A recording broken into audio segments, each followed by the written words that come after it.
Bonsoir à tous et à toutes, ravi de vous retrouver pour les informations du 19h. Voici le sommaire. L'Union des professionnels des médias du Bénin, UPMB, a exigé la remise en service des chaînes de radio et télévision mises sous scellé à travers un sit-in organisé ce mercredi à la Bourse du Travail qu'ils ont exprimé leur mécontentement. Plus de détails dans ce journal. Les vendeurs autrefois installés sur le domaine public sont en plein déménagement après le déguerpissement des occupations des espaces publics. Les conditions de déroulement de ces divers déménagements dans cette édition. À suivre également la compilation de l'actualité étrangère. À nouveau, bonsoir. Démarrons ce journal par une brève. Le maire de la ville de Cotonou, Léadi Vinayo Soglo, a procédé ce mercredi dans le 12e arrondissement au lancement officiel de la campagne de nettoyage des transis mâchés, secondaires et de ramassage de gravats issus des opérations de libération des espaces publics. Le but de cette opération est de nettoyer les mâchés et à rendre disponibles les places qui ont été identifiées pour reloger les déplacés et procéder également à la réhabilitation ou la construction de nouveaux marchés dans la ville. Les professionnels des médias du Bénin se sont une fois encore réunis ce mercredi 18 janvier 2017 pour une déclaration sur la mesure conservatoire préjudiciable à la liberté de presse. Prévu pour se tenir au siège de l'ARAC, le dit rassemblement a finalement eu pour destination la Bourse du Travail de Cotonou suite à l'interdiction des autorités de l'institution. Suivez ce reportage qui montre le mécontentement des confrères de l'UPMB face à cet état de choses. Les professionnels des médias du Bénin maintiennent le cap. Ils ne comptent pas démordre avant la réouverture des organes arbitrairement fermés par la haute autorité de l'audiovisuel de la communication. Ceci est un deuxième sit-in rejeté par cette instance de régulation de la presse béninoise et pour le président de l'Union des professionnels des médias du Bénin, c'est une exagération de la part du président Adam Bonitessi.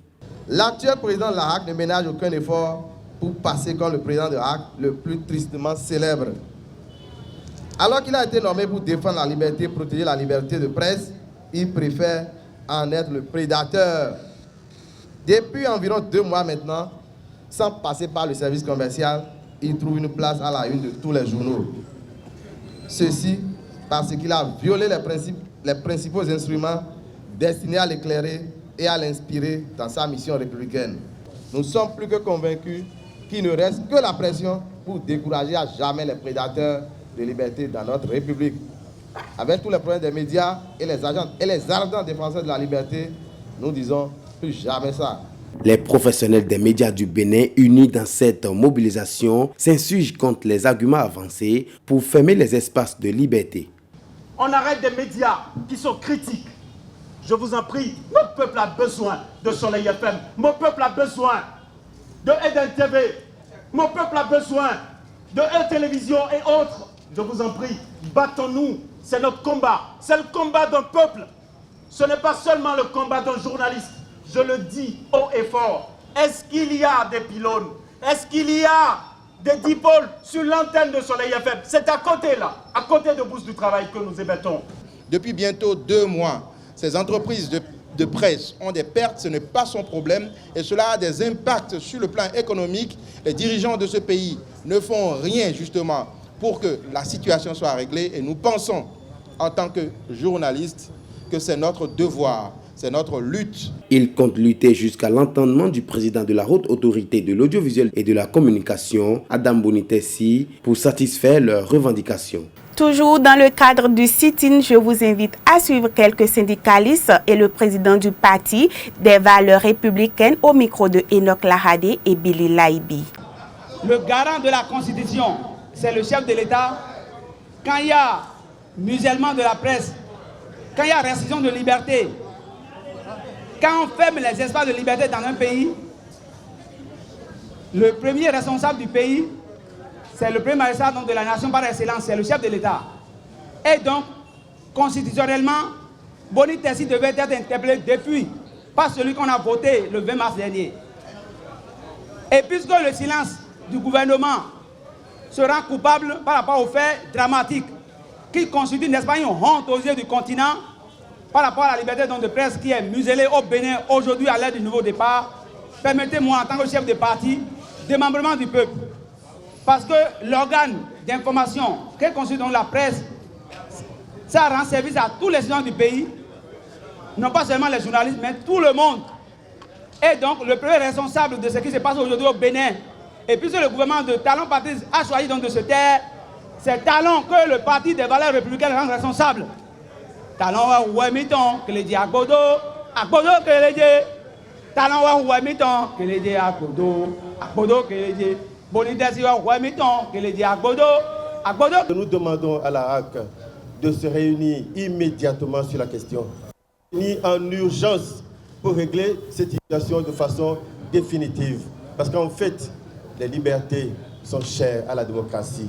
Les droits de l'homme exigent un certain nombre de préalables. Et nous ne savons pas quel rang le Bénin va occuper après ces incidents qui ont duré plus de 50 jours déjà. Après cette situation, nous demandons et faisons le plaidoyer en même temps que toutes les institutions qui doivent se mêler à cette lutte pour que la HAC lève ces suspensions, que cela se passe ainsi. Notre soutien, je le réaffirme encore, est de toute évidence. Vous serez avec nous, nous serons avec vous dans tous les combats. Ça n'a pas de sens d'interdire un sit-in. Et quel est le pouvoir que nous avons donné à Bonitesi pour interdire un sit-in? Ça n'a pas de sens. Et c'est pourquoi nous ne devons pas nous taire. Et c'est pour cela aussi que j'interpelle à nouveau le gouvernement pour dire, c'est vrai, la séparation des pouvoirs. Mais quand nous sommes en dérive, il faut absolument que le gouvernement puisse se démarquer de ce genre de personnes pour éviter tout amalgame. Ça fait un moment que ça dure. Il faut que ça s'arrête. Suite à l'opération de déguerpissement menée à Cotonou, certains occupants illégaux se sont conformés à la loi et ont su indiquer à leurs clients leur nouvelle adresse. Enoch Lahade, Billy Laibi pour le constat. On a dû transférer tous les produits de là-bas pour ici parce qu'entre-temps, là-bas, on exposait les produits dehors. Mais nous sommes en obligation de céder l'espace à l'État. Donc on a dû renvoyer tous les produits de ce côté d'abord. Il n'y a plus d'affluence comme auparavant.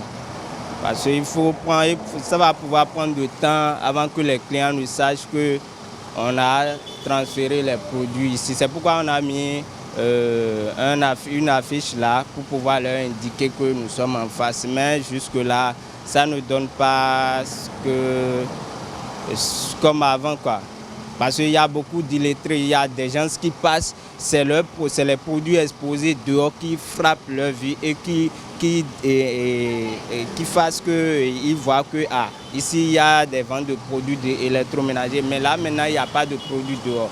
Donc l'illettré qui passe, un individu lambda qui passe, qui n'a pas la vue sur la banderole, ne peut pas savoir que la boutique a été transférée en face. Eux, ils vont penser que nous sommes fermés.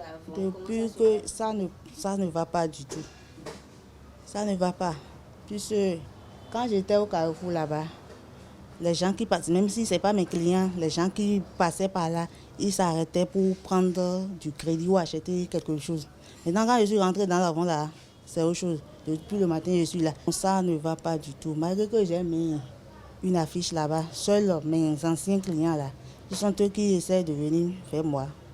À présent, les actualités hors de nos frontières que présente Karina Adenini. Démarrons cette page inter par le Congo-Brazzaville. Convoqué par le chef de l'État, l'Assemblée nationale est en session extraordinaire depuis hier afin d'examiner la levée de l'immunité parlementaire du député André Okombi Salissa, accusé d'atteinte à la sûreté de l'État. Ce dernier est détenu depuis le mardi 10 janvier 2017 à la DGST. Toujours en RDC, les négociations devraient reprendre ce jour sur l'arrangement particulier dans le pays. En attendant, les discussions informelles se poursuivent entre les parties pour bâtir un consensus autour de deux volets clés de la mise en œuvre de l'accord signé le 31 décembre, le partage effectif du pouvoir et le chronogramme de mise en application de l'accord. Certaines mesures devraient entrer en application dès la signature et d'autres 15 jours après. En Gambie, alors que le président élu Adama Barrow doit être investi demain jeudi 19 janvier, le président sortant Yahya Jammeh a proclamé hier l'état d'urgence face à l'ingérence étrangère projet. Lors d'une allocution à la télévision nationale, il a également dénoncé les affaires de la Gambie ainsi que l'atmosphère hostile injustifiée qui menace la souveraineté, la paix et la stabilité du pays. On termine par la Turquie où le Parlement turc procède ce mercredi 18 janvier 2017 au vote en seconde lecture de la réforme constitutionnelle souhaitée par le président Recep Tayyip Erdogan. Voté en première lecture dimanche dernier, les 18 amendements instaurent un régime présidentiel sans contre-pouvoir. Il faut souligner que la nouvelle constitution doit encore être soumise à un référendum au mois de mars ou d'avril. C'est la fin de cette édition. Merci de l'avoir suivi.